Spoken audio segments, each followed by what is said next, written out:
DNUD ഇനത്തിൽപ്പെട്ടതാണ്. 2023 October മാസത്തിൽ മുളച്ചുകൊണ്ട് തയ്യമ്മ മണ്ണത്തിൻ്റെ അടുത്ത് നല്ല ഫാമിൽ നിന്ന് എടുത്ത് വെച്ചതാണ്. നിൽക്കുമ്പോൾ അവര് ഒരു 2 കോഴി വീതിയിലും 1 കോഴി താഴ്ചയിലും കുഴി കുത്തിയാലും മണ്ണ് മാറ്റി അതിലേക്ക് നമ്മൾ ചകിരിച്ചോറ്, വെപ്പുമണ്ണാക്ക്, കാലിവളമൊക്കെ ഇട്ട് വളമണ്ണ് അടിയിലേക്ക് മുകളിലേക്ക് ഇട്ട് മൂടി അതിൻ്റെ നടുക്ക് തെയ്യ് കൈകൊണ്ട് മാന്തി വെച്ച് കുറച്ച് മണൽ ഇട്ട് കൊടുത്ത്, ഒരു 10 കിലോഗ്രാം മണൽ ഇട്ട് കൊടുത്ത് തയ്ച്ചു. ഇപ്പം ഏതാണ്ട് അത് പിന്നെ നമ്മൾ 2-3 വളം പുറത്ത് വന്നു. ഇപ്പോൾ 1.5 വർഷം കഴിഞ്ഞിട്ട് അത് ഏതാണ്ട് 15-14 പട്ടയായി തുടങ്ങി, ആനച്ചോടായി.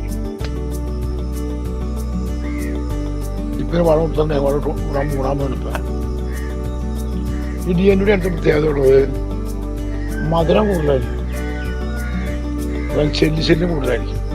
ഈ ചാണാച്ചൊല്ലും വരും, ചെമ്പഞ്ചെല്ലും വരും. അപ്പം എപ്പോഴും അതിൻ്റെ കൂമ്പിലൊന്ന് കുത്തും, അതിനെ കൂമ്പ് കുത്തി തിന്ന് കഴിഞ്ഞിട്ട് അതിന് വെള്ളം അടിച്ച് ചെല്ലും. നമ്മൾ തെങ്ങ് വെച്ചാൽ തെങ്ങ് വെച്ചാൽ നമ്മൾ എപ്പോഴും അതിൻ്റെ കൂടെ ഉണ്ടായിരിക്കണം.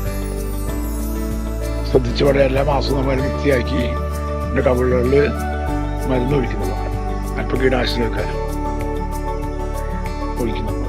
ഫിൽമിഡ ഐറ്റംസൊക്കെ ഒഴിച്ച് വൃത്തിയാവണം, സൂക്ഷിക്കും. അത് ഞാൻ കുഞ്ഞുനാളെ 5 വർഷം കഴിഞ്ഞ പാറ്റഗുളിയ ഒരു ചെറിയ പ്ലാസ്റ്റിക്കിൻ്റെ ഡബ്ബയിൽ 2-3 പാറ്റഗുളി ഇട്ടിട്ട് അത് അടച്ച് ഒരു ദ്വാരം ഉണ്ടാക്കി എന്നിട്ട് അതിനെ കെട്ടിപ്പിടിക്കാതെ. അപ്പോൾ ആ ഗുളികാരം മണം അങ്ങനെ വന്നുകൊണ്ടിരിക്കുമ്പോൾ ഒരു പരിധി വരെ അകന്ന് വെക്കും. എന്നാലും ചെല്ലി വന്ന് ഇതിൻ്റെ ഈ ടക്കിയാൻ നോക്കും. അതാണ് നമ്മൾ ശ്രദ്ധിക്കണം. ഈ ഇതൊരു ഇപ്പോൾ 1.5 വർഷമായല്ലോ. ഇനിയിപ്പോൾ നമ്മൾ വളം കാലുവളം കൊടുത്തു, അതിന് പിന്നാലെ മൈനീഷ്യം, പൊട്ടാഷ്, യൂറിയ ഒക്കെ ഇട്ട് ആവശ്യം കൂടെ വെച്ചിട്ട് കൊടുത്ത് നമ്മൾ വെപ്പിണക്കിട്ട് മരുന്ന് കൂടും. പിന്നെ അതിൻ്റെ വളർച്ച പെട്ടെന്ന് അങ്ങനെ ദ്രുതഗതിയിലായിരിക്കും വളർച്ച. ഏതാണ്ട് 2.5 വർഷത്തുമ്പോൾ എനിക്ക് അങ്ങനെ ചൊട്ട കാണാൻ പറ്റും. 1 വർഷമാകുമ്പോൾ അതൊക്കെ ചൊട്ട കണ്ടിരിക്കും.